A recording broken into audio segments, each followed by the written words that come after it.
My show was called 40 Weeks. And so I created work specifically for this event to document my pregnancy. As you can see behind me, I created a series of self-portraits that followed my pregnancy from 20 weeks, 30 weeks, until the end. And so my show was supposed to start while I was still pregnant, but thanks to COVID, it got backed up a little. So I ended up creating another portrait called Labor Pains.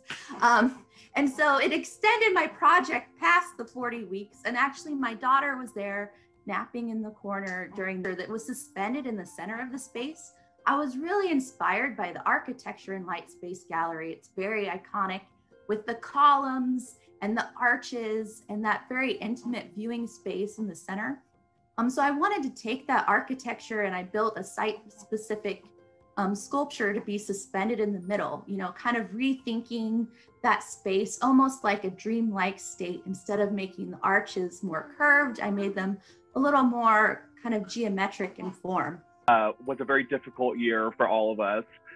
So I feel like this whole project in general, actually, I was just so beyond thankful for everyone at the museum for all of the help organizing the exhibition, and also just helping me guide through kind of my first real in-person show, from the installation to all the back work, to all the curation. I mean, I just couldn't be more thankful for this opportunity.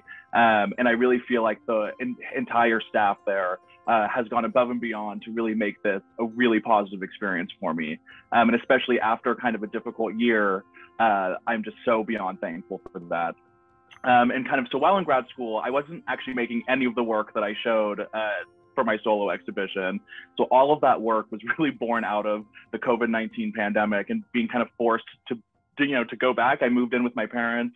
I moved my studio out of the graduate center. And the title Suburban Daydream really came from me just trying to reconnect with where I grew up in suburban San Jose. I live about 2 or 3 blocks from a creek. I mean, I've always been kind of in touch with nature.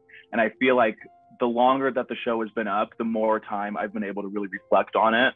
So kind of having that support from all of you really kind of saved my practice in a lot of ways, and just having the full support to really put on a show. When I went in the space to see it, it was truly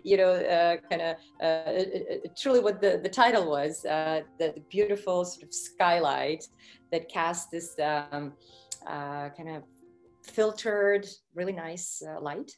And kind of the obscured windows up in the very front of the gallery, because the Light Space Gallery was just starting to sort of exist, right? And a lot of people who came in just off the street, they were passing by, I don't know, after dinner, before dinner, they were surprised also at the space, like, wow, we didn't know this, sort of jewel existed here.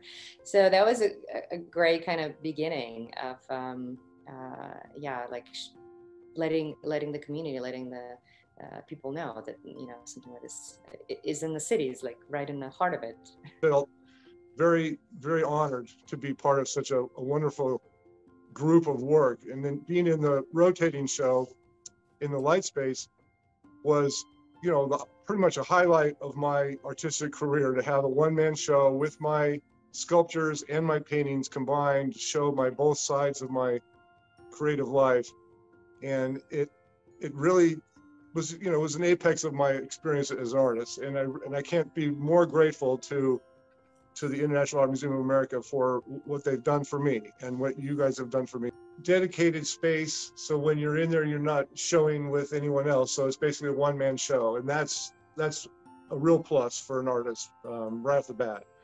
The detail work in the wood with the gold trim, it's just really adds to the architectural experience, the artistic experience, and kind of reminded me of France, actually. The Grand Palais or the Petit Palais.